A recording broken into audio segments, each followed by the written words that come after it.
자, 오늘 말씀 제목은 횃대를 향하여입니다.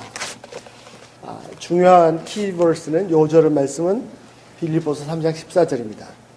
횃대를 향하여 그리스도 예수 안에서 하나님이 위에서 부르신 부름의 상을 위하여 달려가노라. 오늘은 바로 여호수아의 명령을 받은 제사장들이, 하나님의 언약궤를 맨 제사장들이 그 넘실거리는 요단을 향해서 그 요단에 발을 담그는, 첫 발을 담그는 그날이고, 40년 동안 광야에서 양똥을 치던 80살 먹은 모세가 하나님의 명령에 순종해서 오직 지팡이 하나를 잡고 자기 민족을 위해서 애굽으로 돌아가는 바로 그날입니다.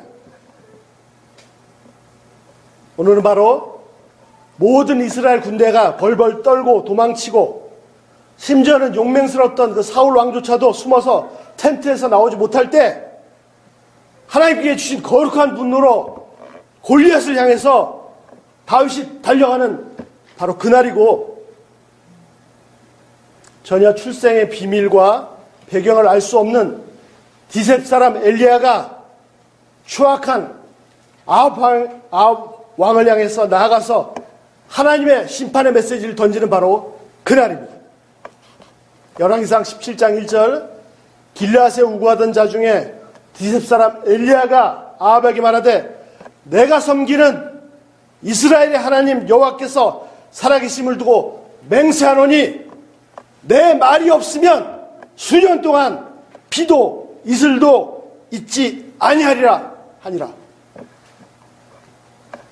여러분, 오랜 생활 동안, 여러 해 동안 신앙생활 해오셨지요? 여러분, 신앙생활 하는 동안에 어떤 모습들을 보셨습니까? 어떤 교회들을 보셨습니까? 한 영혼 한 영혼을 천하보다도 더 소중히, 무리보다도 더 소중히, 건물보다도 더 소중히 여기는 그런 교회. 그래서 그 한 영혼을 위해서 끝도 없이 눈물 흘리는 그런 교회. 아무리 못난 자라도, 어떤 죄인이라도 다 용서받고 받아들여지는 교회. 부자가, 잘난 자가, 큰소리 치는 자가 환영받는 그런 교회가 아니고, 내 모습이 아무리 작고 추해도, 아니 그렇기 때문에, 내가 더 추하고 작기 때문에 그래서 더 소중히 여김을 받는, 사랑받는 그런 교회. 힘들고 어려운 형제를 위해서 내 것을 아낌없이 내어주는 그런 교회. 네 것 내 것 없이 풍성한 사랑이 넘치는 그런 교회. 여러분들 지금까지 신앙생활 하시면서 그런 교회들을 보아오셨습니까? 아니면 멀쩡한 사람도 온갖 허물 죄악을 다 들춰내서 정죄하고 왕따시키고 쫓아내고, 교회 목사, 장로, 집사, 서열 딱 잡혀 있어가지고, 내가 신앙생활 이렇게 했으니까 나는 집사가 돼야 되고, 나는 장로가 돼야 되고, 그런 교회. 그래서 보통 사람 가면은 어디 뭐 이렇게 한 자리 찾아가고 앉기도 좀 쭈삣쭈삣한 그런 교회. 그런 일에 정신없는 교회. 그래서 하루도 시기심과 보이지 않는 갈등과 분쟁으로 바람자리는 없는 그런 교회.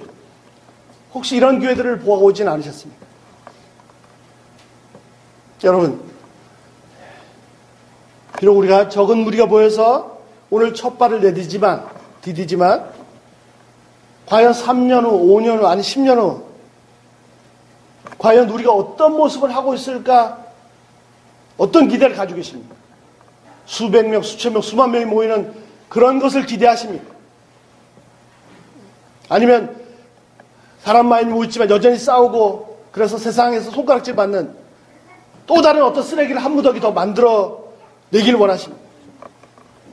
아니면 서로 용납하고 용서하고 권위나 위험이 아니라 겸손과 순결이, 거룩함과 성결이, 하나님의 풍성한 교제로 충만한, 보기만 해도 저절로 고개가 숙여지고 저절로 존경하고 싶은, 그런 진짜 예수님을 닮은 사람들이 충만한 진짜 교회를 한번 꿈꿔보지 않으시겠습니까? 나는 목사이고 나는 장로인데 나는 그래도 신앙생활 오래 했는데 스스로 높이기보다는 나를 통해서 오히려 내가 죽고 예수님만이 높여지는 그런 사람들이 가득한 교회, 진짜 크리스찬들이 가득한 그런 교회, 그런 교회 한번 꿈꿔보지 않으시겠습니까? 요즘 돈 많은 부자, 박사, 교수, 세상에 이름 난 연예인, 운동선수, 요즘 막 그 집회를 하려면 좀 이름 있는 운동선수, 연예인들이 와서 간증해 집회되죠. 예. 그런 사람들이 대접받는 교회가 아니고 그 손가락질 받던 죄인 하나가 회개할 때 온 교회가 기뻐서 날뛰는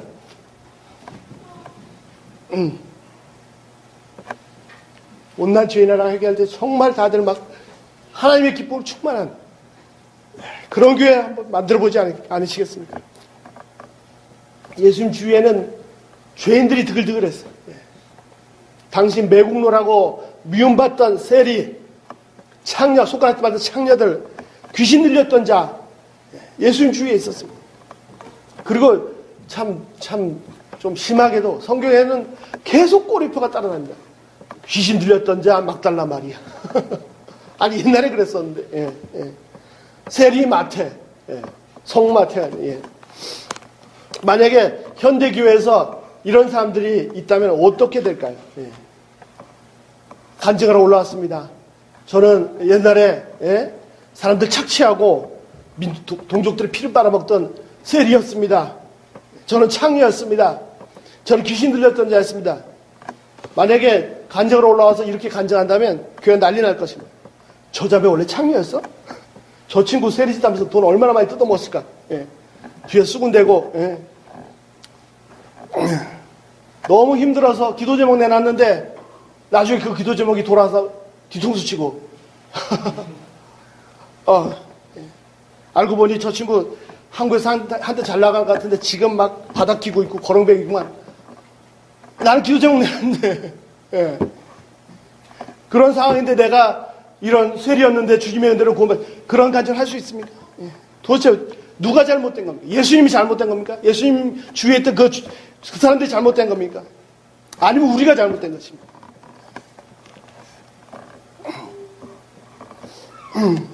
이들은 평생 간증할 것입니다. 저는 엄청나게 죄인, 세리였었는데 주께서 나 같은 죄인까지 사랑하셔서 성자를 만드셨습니다. 저도 창녀였었습니다. 근데 주님의 보혈을 씻으셔서 순결한 주님의 신부로 만드셨습니다. 우리가 잘못된 건 아닙니까? 간증을 해도 과거에 비춰봤던 과거는 다 숨겨야 됩니다. 괜히 말 돌아서 뒤통수 맞으면 안 되잖아요. 한때 잘 나갔던, 옛날에 뻥뻥이 잘 나갔던 거 적당히 겸손하게 포장해서 나타내야 됩니다. 내 인생에서 주께서 얼마나 큰 일을, 얼마나 은혜를 베푸셨는가, 그걸 간증하는 게 아니고 내가 한때 얼마나 잘 나갔었는데 이걸 간증. 이게 무슨 간증입니까? 자기 자랑이지. 예수님의 은혜를 더 크게 드러내기 위해서는 오히려 내가 더 얼마나 추악무도한 죄인이었는지를 더 크게 드러내야 할 것입니다. 그래야 그분의 은혜가 더 크게 임하고 더 크게 드러나는 것입니다. 우리도 요단강을 향해서 첫 발을 냈던 여호수아처럼 지팡이 하나 들고 그 애굽을 향해서 하는 모세처럼 다윗과 엘리야처럼 오늘 출발점에 서 있습니다. 저희가 3년, 5년 아니 그 이후에 정말 제대로 가고 있는가, 제대로 가 있기 위해서, 제대로 만들어져 있기 위해서, 제대로 된 교회가 되어 있기 위해서 지금 그 무엇보다도 이 출발점에서 좌표를 어떻게 잡는가, 방향을 어떻게 잡는가, 이 나침판을 가지고 있는가, GPS를 딱 챙기는가, 이것이 무엇보다도 중요하다. 그냥 아무데로 시간대로 가는 대로 흘러다니다 보면 망망대해 방황하고 헤매고 있고 엉뚱하게 생각지도 못한 형편한 모습으로 있을 것입니다. 사방을 둘러봐도 오직 수평수밖에 보이지 않는 망망대해를 향해서 나갈 때 나침판을 챙기고 갈 좌표를 정확히 잡는 것은 바로 생명과도 같은 것입니다. 없으면 바다에서 헤매다가 죽을 것입니다. 출발하기 전에 GPS 내비게이션을 챙기는 것이 너무 중요합니다. 저는 오히려 모르는 길 찾는 거를 즐깁니다. 그래서 GPS를 없는 게 더 좋은데, 저희 집사람은 제가 보완하기 위해서 반대로 좀 길칩니다. 한 번은 제가 집사람 길치라는 것도 그 흉보기 하는 거 아니고 예화를 듣는. 예. 한번 애들 태우고 제가 없었어요. 애들 태우고 완리 공항 근처를 몇 바퀴를 돌. 예. 한번 그런 경험 있어요? 얼마나 막 그냥 갑갑하고 막. 예. 그래서 제가 집사람한테 선물해서 칭찬받은 것 중에 하나가 GPS 내비게이션 선물한 겁니다. 예. 자, 지금 저희가 출발선상에 있습니다. GPS를 챙기는 것이 너무너무 중요합니다. 자, 그럼 우리에게 GPS가 무엇입니까? 우리의 좌표, 우리의 목표는 무엇입니까? 천만 성도 다 좋습니다. 예. 오늘 이 바울의 고백을 통해서 우리가 나아가야 될 최종 궁극적인 목표, 정확한 좌표를 잡을 수 있기를 기도합니다. 바울은 기독교 역사상 가장 위대한 선교사였습니다. 그런데 그의 목표가 선교였습니까? 나는 이 세상에서 가장 위대한 선교를 해서 가장 위대한 선교사가 되겠다. 그것이 바울의 목표였습니까? 그것이 바울의 좌표였습니까? 죄송하지만 아닙니다. 자, 신유, 병 고치는 거. 신유로 말하면 바울을 따라갈 수 있는 사람이 없습니다. 어느 정도까지였습니까? 바울이 직접 올 필요도 없었습니다. 바울이 직접 와서 안수기도 할 필요 없었어요. 바울이 쓰던 낡은 수건만 갖다 얹어도 병이 나았습니다. 그러면 그의 인생의 목표가 신유였습니까? 그 은사를 받기 위해서 산속에 들어가서 40일 금식 기도를 했습니까? 아닙니다. 신비로 말하면 그런 3천층까지 3,000번째가 아니고 3,000층, 세 번째 하늘 갔다 온 사람입니다. 그러나 그에게는 이 신비도 목표가 아닙니다. 그런 신비적인 체험을 하기 위해서 무슨 금식 기도를 한 것이 아닙니다. 신학으로 말하면 바울을 따라올 자가 없습니다. 바울은 편지 몇 장 썼습니다. 그런데 그 편지가 얼마나 신학적으로 위대한지 후대 2000년 기독교 역사에서 가장 위대한 신학자는 어떤 사람이냐면 바울의 편지를 가장 많이 이해한 사람이 가장 위대한 신학자. 신학으로도 바울을 따라올 수가 없습니다. 그러면 바울의 인생의 목표가 신학이었습니까? 그것도 아닙니다. 그러면 그의 목표는 뭡니까? 그의 목표는 바로 그렇습니다. 그의 목표는 바로 예수 그리스도였습니다. 예수님이셨습니다. 위대한 선교사, 엄청난 신유의 능력, 신비적인 맨날 입신하고 3,000층 하늘나라를 왔다 갔다 하고 신학 그 어떤 것도 이 모든 것도 그의 목표가 아니고 그는 오직 예수 그리스도를 얻고자 그리스도를 목표로 줄기차게 달려갔을 때 이 모든 것은 다만 부수적으로 선물로 얻어진 결과의 문일 뿐입니다. 이것이 좋지 않아도 괜찮습니다. 그의 목표는 오직 표대를 향해서 그리스도를 얻고자 내가 처음에 사로잡힌 바에 그것을 잡으려고 달려가는 것입니다. 8절 끝에 보십시오. 자, 내가 모든 것을 해로 여기면 내 주 그리스도 예수를 아는 짓이 가장 고상함을 지름이라. 다 필요 없습니다. 그리스도를 아는 것이 최고로 가장 값지고 가장 귀한 것입니다. 그래서 어떻게 합니까? 내가 그를 위해 모든 것을 잃어버리고 배설물로 여기는데 그 이유가 뭐냐면 8절 끝에 그리스도를 얻고 자 10절 내가 그리스도와 부활의 권능과 그 고난의 참여함을 알려하여 그의 죽으심을 본받아 어떻게 해서든지 죽은 자 가운데서 부활에 이르려 하노니. 자, 바울이 예수 그리스도를 얻고자 하는 것은 이게 장난이 아닙니다. 어찌하든지 그는 그리스도를 얻어야 됐습니다. 붙잡아야 했습니다. 그래서 어떻게 했습니까? 어떻게 했습니까? 어떻게 하기를 원한다고요? 그의 죽으심을 본받아 어떻게 해서든지 죽은 자 가운데서 부활에 이르려 하노니. 바울에게 있어서 그리스도를 얻는다는 것은 우리처럼 이렇게 앉아서 예수님 참 겸손하시구나. 나도 교만한 마음이 있었는데 참 겸손해져야지. 이 정도 차원이 아니란 말입니다. 어느 정도를 어떻게 해서든지 예수님처럼 죽어서 부활에까지 죽지 않으면 부활에 들어갈 수 없습니다. 나도 죽고 싶은 거예요. 바울도. 그래서 죽어서 부활에까지 그렇게까지 그리스도를 완전히 똑같이 그 이상으로 체험하고 얻고 싶은 것입니다. 그럼 그렇게까지 죽기까지 예수님을 배우고 싶었습니다. 닮고 싶었습니다. 그리스도처럼 되고 싶었습니다. 그렇다고 해서 자살할 수는 없고 누군가 좀 죽여줬으면 좋겠는데 괴롭혀줬어요. 그래서 열심히 복음을 전하다가 누가 괴롭히고 죽이려고 그러면 웰컴! 감사합니다. 왜? 그리스도를 더 닮을 수 있으니까. 그리스도를 더 얻을 수 있으니까. 그래서 부활을 경험하고 싶은 것입니다. 그렇게까지 그리스도를 얻기를 간절히 원했습니다. 사도행전 14장 이고니온에서 복음을 전하다가 돌에 맞아 죽었습니다. 그래서 어떻게 해요? 성 밖에다 갖다 버렸습니다. 제자들이 삥 둘러싸인데 깨어났습니다. 어떻게 했습니까? 도망가야지요. 들어가면 죽는데 다시 들어갔습니다. 왜? 죽고 싶어서. 예. 왜 죽고 싶은 겁니까? 자살하고 싶은 게 아니에요. 세상 살기 싫어서 죽고 싶은 게 아니에요.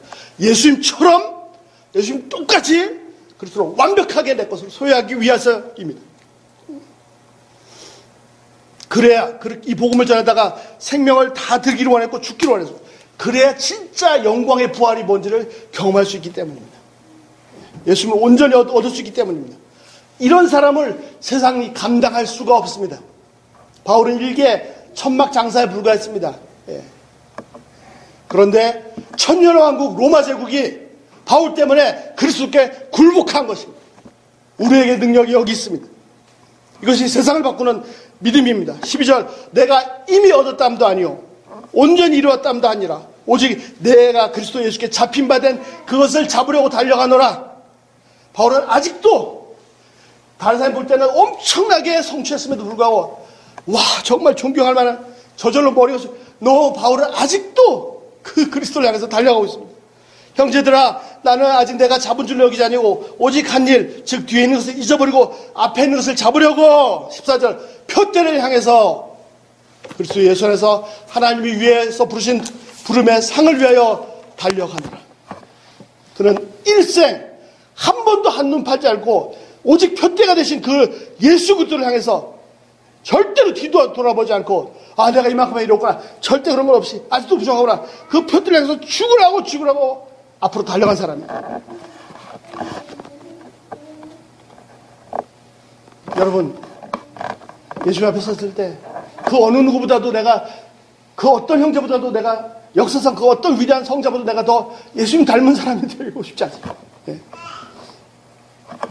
여러분 주위에 정말 죽이고 싶도록 괴롭히는 사람이 있습니까?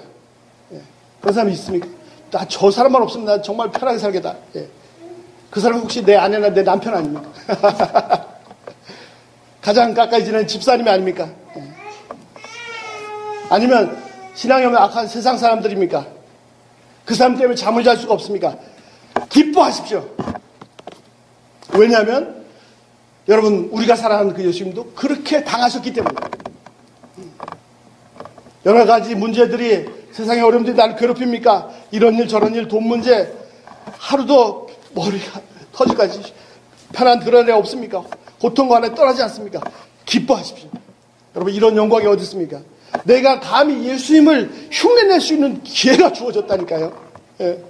예수님은 처절하게 버림당하시고 처절하게 십자가에서 발기발기 찢겨서 고통을 당하시고 죽으셨습니다. 베드로전서 2장 22절부터 24절 그는 범죄하지 아니하였고 그 입에 거짓도 없으시며 잘 보십시오. 욕을 당하시되 욕을 먹으셨어요. 맞대어 욕하지 아니하시고 고난을 당하시되 위협하지 않으시고 오직 공의로 심판하는 이에게 부탁하시며 친히 나무에 달려 그 몸으로 우리 죄를 담당하셨으니 이는 우리로 죄에 대해 죽고 의에 대해 살게 하려 하심이라. 그분은 욕을 당하시되 맞대어 욕하지 않으셨습니다. 아니 몇 배로 욕을 바가지로 퍼부어 저주하며 퍼부어야 마땅하지 않습니까? 만약에 온몸이 꼼짝 못하고 묶여있으면 입으로라도 막 복수를 해야 되는 거 아닙니까? 그러나 욕을 당하시되 맞대어 욕하지 않으세요. 입 한 번도 여시 않으세요. 예수님 입만 여시면 그대로 죽음입니다. 입 한 번도 여지 않으세요. 고난을 당하시되 내게 아픔을 주고 고통을 줬다고요? 내가 몇 배로 무슨 수를 썼든지 동원을 썼든지 몇 배로 갚아야 마땅하지 않습니까? 고통으로 갚기는커녕 위협도 안 하셨습니다. 온갖 욕과 고통은 공의로 심판하시는 분 하나님께 다 맡기셨습니다. 대신 무엇을 하셨습니까? 베드로전서 2장 24절 그 모든 죄인의 죄를 다 지시고 자신을 향해 날라오는 욕, 고통, 그 죄인들의 죄를 마치 당신이 지으신 것처럼 다 짊어지시고 나무에 달려서 처참하게 죽으셨습니다. 나도 나를 욕하고 나에게 고통을 주고 아픔을 준다면 맞대어 욕하고 맞대어 막 몇 배로 고통을 주고 위협을 할 것이 아니고 그들의 죄를 내가 짊어지고 내가 감당하고 내가 죽어야 마땅하지 않겠습니까? 내가 사랑하는 주님께서 바로 그렇게 하셨는데 왜 이거 안 해? 이거 못해? 너 그렇게 해야 되잖아. 그럴 필요 없어. 그냥 내가 하면 되는 거예요. 왜? 한국말에 그런 말 있죠. 똥 싼 놈은 누구고 똥 치우는 놈 따로 있다고. 치우면 돼. 예수님 바로 그 똥 치우는 놈. 똥 치우셨어요. 내 허물 죄를 그 퍼질러놓은 걸 다 치우셨어요. 한마디로 그 거룩하신 분께. 우리의 목표는 그 어떤 것도 아니에요. 초대형 교회도 아니에요. 우리의 목표는 예수님입니다. 우리 교회 GPS가 가르치는 안내하는 분명한 목적지는 예수 그리스도입니다. 그래서 진짜 교회 예수 그리스도의 순결한 신부가 되는 교회가 되기를 소원합니다. 여러분 우리의 인생 한 번밖에 주어지지 않은 것입니다. 그 인생을 다시 살 수도 없습니다. 마치 도화지에 그림 그리는 것처럼 그리다가 잘못 그리면 지우고 다시 그릴 수도 없습니다.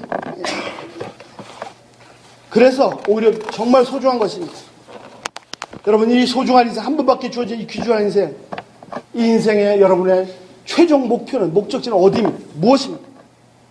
이 시간 이 바울의 고백처럼 우리도 우리 인생의 목표를 예수님을 향해서 그렇게 좌표를 정하지 않으시겠습니까?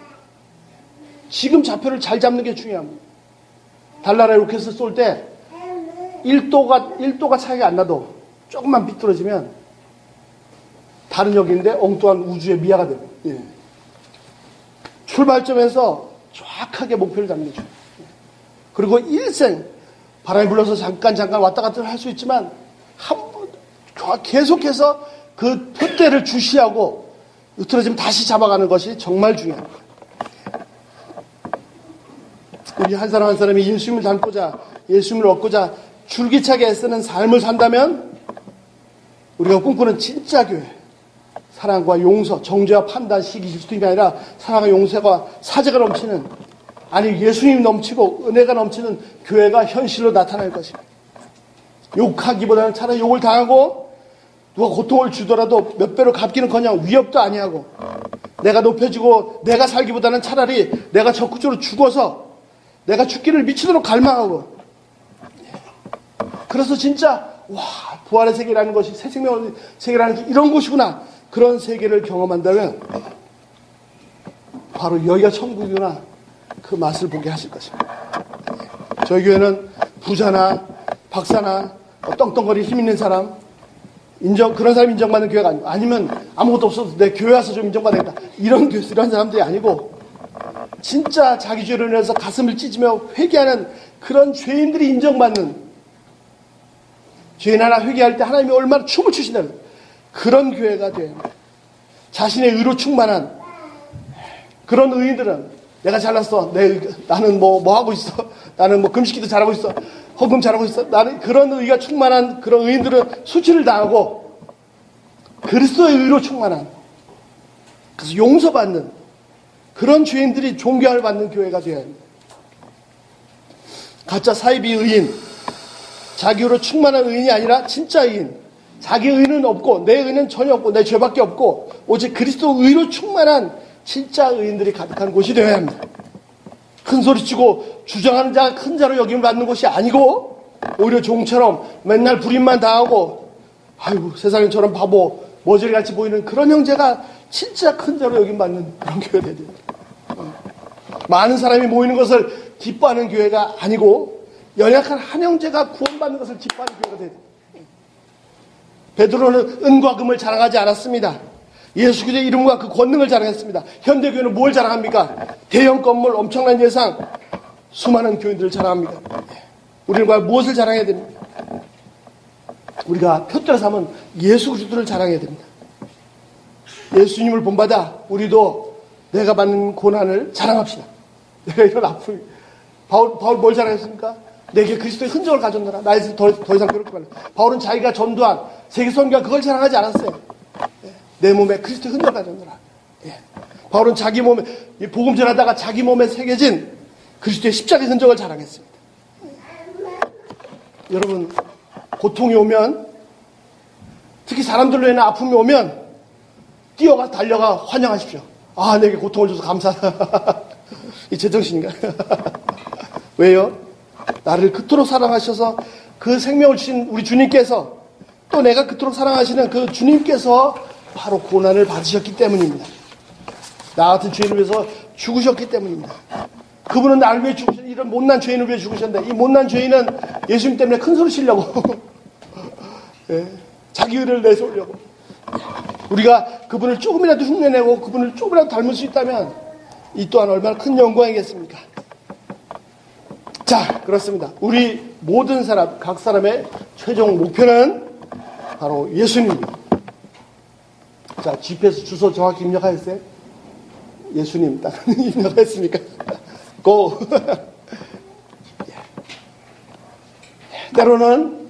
때로는 나도 원치 않게 흔들릴 수 있습니다. 그러나 내가 표대만 정확하면 다시금 제자리 잡아올 수 있습니다. 흔들리고 좌표 놓칠 때 서로 보듬어주고 격려해주고 예수님을 서로 바라볼 수 있도록 밀어주고 또 끌어주고 당겨주고 그렇게 함께 가시기를 소원합니다. 우리 시간 조용히 같이 눈을 감고요.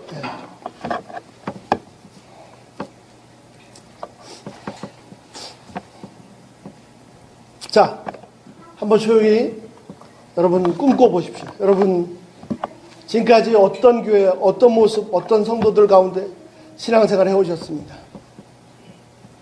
이제는 앞으로 우리가 어떤 교회, 어떤 모습, 어떤 형제자매들 되었으면 좋겠다. 그런 거 한번 각자 있으실 겁니다. 한번 그렇게 꿈꿔보시기 바랍니다. 생각해보시기 바랍니다. 상상해보시기 바랍니다. 여러분들이 생각하시고 꿈꾸는 교회는 어떤 교회입니까? 여러분들이 소망하시는 교회는 정말 어떤 사람들로 가득 차 있습니까? 잘난 사람들로 가득 차 있습니까? 아니면 자기 집 때문에 괴로워하는, 주님께서 너무 기뻐하시는 그런 사람들로 가득 차 있습니까? 자, 이런 교회 주님 원합니다. 그러나 주님, 저희가 저희 힘으로 할 수 없습니다. 저도 얼마나 악한 죄인인지 주께서 잘 아십니다. 우리 이 시간 좀 작은 목소리로 함께 기도했으면 좋겠습니다. 저에게 참된 진짜 그리스도의 교회, 순결한 예수의 신부된 교회를 주십시오. 주께서 주셔야 됩니다. 이를 위해서 오직 저희가 출발점에서 표대를 향해서 예수님을 향해 좌표를 잡기를 소원합니다. 주님 도와주십시오. 때로 흔들릴 때가 있지만 다시 그 좌표를 붙잡고 갈 수 있도록. 그래서 한 달이 지나고 2달이 지나고 1년이 지나고 2년이 지나고 세월이 흘렀을 때 정말 저희 주위에서 너무나 아름다운 예수님을 닮은 그런 사람들로 가득 찬 지금 너무 아름답고 고귀한, 세상에서는 별로 없을지 모르지만 너무 순결한 성자 같은 하나님의 사람들로, 성도들로 가득 찬 그런 교회를 이루어 주십시오. 우리 다 같이 한번 조용히 작은 목소리로 기도하겠습니다.